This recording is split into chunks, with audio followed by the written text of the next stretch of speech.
नमस्कार दोस्तों, स्वागत है आप सभी का एक बार फिर से। दोस्तों, अगर आप अपनी लाइफ में कुछ नया सीखना चाहते हैं तो चैनल को सब्सक्राइब जरूर करिएगा। आज की जो कहानी है बड़ी ही ज्ञानवर्धक है, जीवन के महत्वपूर्ण सीख दिलाने वाली कहानी है। इससे आप जान पाएंगे कि चाहे भूखे मर जाना, लेकिन ऐसे चार व्यक्तियों से, ऐसे चार लोगों से कभी भी मदद की गुहार मत लगाना। आज की जो कहानी हम प्रस्तुत करने जा रहे हैं, यह कहानी बड़ी प्रेरणादायक है। यह कहानी आपको आपके जीवन में ढेर सारी प्रेरणाएं देगी। इसमें बताई बातों पर आप अमल करेंगे तो जीवन में कभी धोखा नहीं खाएंगे। आपको तकलीफ देने वाले के साथ, आपको दुख पहुंचाने वाले के साथ चतुरता के साथ कैसा बर्ताव करना चाहिए, यह भी यह कहानी आपको सिखाएंगे। हमारे जीवन का समय का पहिया चलता रहता है और कभी कभी ऐसा समय आता है कि हमें एक दूसरे के मदद की सख्त आवश्यकता होती है। लेकिन हमें किन लोगों से मदद नहीं मांगनी चाहिए और किन लोगों से हमें मदद की गुहार लगानी चाहिए, आज के इस वीडियो में आप जानेंगे। कई लोग ऐसे दुष्ट प्रवृत्ति के होते हैं जिन लोगों से यदि हम मदद मांगते हैं तो मदद करना तो दूर की बात है, वो लोग हमारा ही अहित कर देते हैं। इसलिए ऐसे चार लोगों से कभी भी मदद की गुहार न लगाएं, ऐसे चार लोगों से हमेशा बचकर रहें। बताने से पहले आपसे गुजारिश है कि वीडियो को पूरा अवश्य देखें, क्योंकि अधूरी जानकारी आधा अधूरा ज्ञान हमेशा घातक होता है। वीडियो को शेयर भी करें और चैनल को सब्सक्राइब करके बेल आइकन जरूर दबाएं। पाते हैं कहानी पर। एक जंगल में एक करवा कवि का जोड़ा रहता था। सूखा पड़ा था तो वह जंगल करीब करीब नष्ट हो चुका था। उस जंगल में खाने पीने की कोई चीज नहीं बची थी जिससे कि करवा का भी अपना पेट भर सके। उस जंगल के करीब सभी जीव जंतु वहां से जा चुके थे, कुछ थोड़े बहुत जीव जंतु उस जंगल में बचे हुए थे। कवि का जोड़ा भोजन की काफी तलाश करता, लेकिन उनको कहीं पर भी भोजन नजर नहीं आता। तीन तीन चार चार रोज उन्हें भूखे रहना पड़ता, चार चार दिन तक उन्हें भोजन ही नहीं मिलता। उनकी स्थिति काफी दयनीय हो चुकी थी। एक दिन वो भूखे पेट परेशान होकर एक वृक्ष की डाली पर बैठे हुए थे। उसी समय एक शिकारी कुत्ता अपने मुख में मांस का टुकड़ा दबाए उसी तरफ आ गया जिस वृक्ष पर करवा और कवि बैठे थे। उसी वृक्ष के नीचे आकर वह शिकारी कुत्ता बढ़ गया। कब और को भी उसे ध्यान से देख रहे थे। उसके मुंह में खाने की चीज को देखकर कवि ने उस कुत्ते से कहा कि भाई, हम 4 दिन से भूखे हैं, 4 दिन से हमें कहीं भोजन नहीं मिला। अगर आप इस मांस में से थोड़ा सा टुकड़ा हमें दे दें तो आपका बहुत भला होगा, हमारी भूख शांत हो जाएगी। शिकारी कुत्ते ने ऊपर देखा, थोड़ा सोचकर करवा और कवि से कहा कि ठीक है, मैं तुम्हें इसमें से आधा टुकड़ा दे दूंगा। कुत्ते ने बड़े ही प्यार से बात की और बोला कि तुम दोनों नीचे आ जाओ, हम तीनों मिल बांटकर इस मांस को खाएंगे।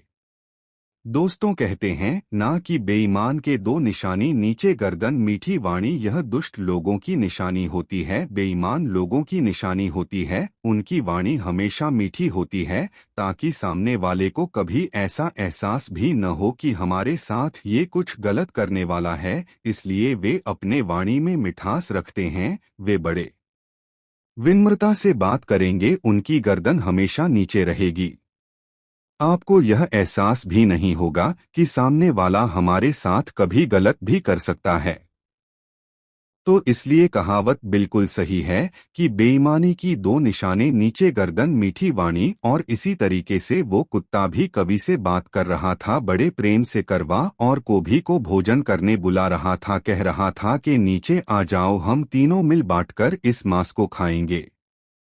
भूख से परेशान कवि ने पेड़ से उठना शुरू किया, लेकिन कवि ने तुरंत उसे रोक लिया। कवि ने पूछा, कहाँ जा रही हो? कवि ने कहा, मैं उस कुत्ते के पास जा रही हूँ मांस खाने के लिए, वह हम दोनों को भोजन खिला रहा है। तो ने उसे रुक जाने को कहा और बोला कि जरा गौर से देखो, ये शिकारी कुत्ता है, शिकार करके खाना उसकी आदत है। तुम उसके पास जाओगे तो वो उस मांस को बाद में खाएगा, उससे पहले तुम्हें खा जाएगा, तुम्हें कच्चा ही चबा जाएगा। करवा कहने लगा कि ऐसे लोगों पर कभी विश्वास नहीं करना चाहिए। करवा कहता है कि इनके प्रवृत्ति ही ऐसी होती है। यह पहले सामने वाले को लोग देते हैं, उनको अपने जाल में फंसा लेते हैं और उसके बाद उसी को खा जाते हैं। इसलिए हम भूखे मर जाएंगे लेकिन इसके पास नहीं जाएंगे। यह उस मांस के टुकड़े को बाद में खाएगा, पहले हमें चबा जाएगा। कवि ने कोभी को रोक लिया और उसे एक छोटी सी कहानी सुनाई। इस कहानी को ध्यान से सुनिए। करवा कहता है, चाहे भूखे मर जाना, लेकिन ऐसे 4 लोगों पर कभी यकीन मत करना, कभी विश्वास मत करना, कभी भी सहायता की गुहार मत करना। वो आपकी सहायता करने के बजाय आपका ही भी करेगा। मौके का फायदा उठाकर वह अपनी इच्छा को पूर्ण करेगा। तो कबाब कहानी बताने लगा और कवि बड़े ध्यान से सुनने लगी। करवा बताने लगा कि एक जंगल में एक महीना का जोड़ा रहा करता था। बड़ी खुशी से उनका गुजारा चल रहा था, लेकिन उनका घोंसला जिस वृक्ष पर था उसी के नीचे अब एक काला सांप रहने आ गया। वो महीना जब अपने घोंसले में अंडे देती तब वो साहब अपने बिल से निकलता और महिला के घोंसले तक जाता, फिर उसके और 2 को खा जाता। ये सिलसिला काफी समय तक चलता रहा। बना बहुत परेशान हो गई थी। वो रोती थी, रुदन मचा दी थी, लेकिन कुछ कर नहीं सकती थी। उसके हाथ में, उसके बस में ऐसा कुछ नहीं था कि वह कुछ कर सके, अपने अंडों को बचा सके। वो जब भी अंडे देती साहब अपने बिल से निकलता और महिला के अंडे को जाकर रखा जाता। जब कभी साहब को अंडों के बारे में पता नहीं चलता, तब जब अंडे से बच्चे निकलते तो वो उन बच्चों को खा जाता। इस तरह से वो महीना के बोझ को खत्म करने लगा। मैने का बोझ ही रुक गया। एक दिन मैना डाल पर बैठकर सिसक सिसक कर रो रही थी। उसकी आंखों से आंसू बह रहे थे। तभी उस महिला को एक तोते ने देख लिया। वो तोता महिला के पास आ गया। तोते ने देखा कि महीना बड़े दुखी हुई बैठी है।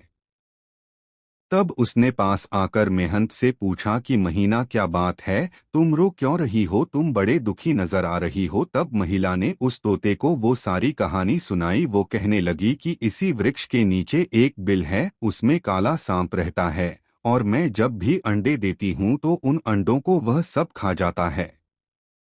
तोते ने उसकी सारी परेशानी जान ली। उसने कहा कि तुम्हारी अगर शक्ति नहीं है उस सांप का मुकाबला करने की तो युक्ति से काम लो, अक्ल से काम करो। अगर कभी कोई बीमारी हो जाए तो उसका इलाज करना बहुत जरूरी होता है।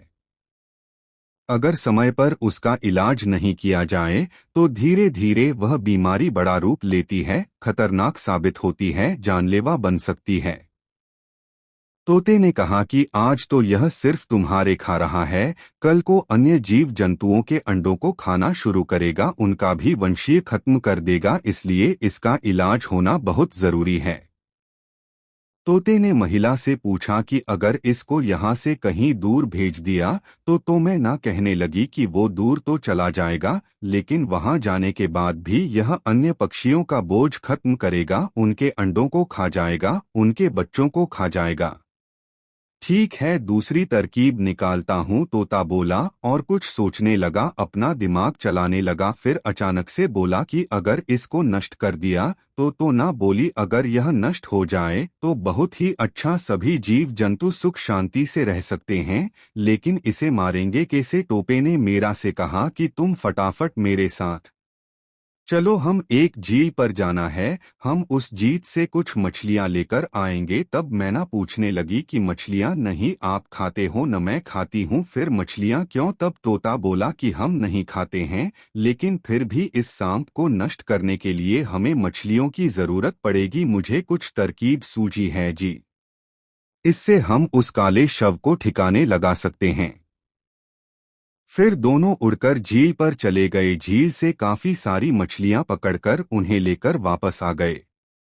तोता जानता था कि जहां पर उस सांप का बिल था वहां से कुछ ही दूरी पर एक नेवले का भी बिल था। सांप और नेवले की दुश्मनी होती है और नेवला हमेशा सांप पर भारी पड़ता है।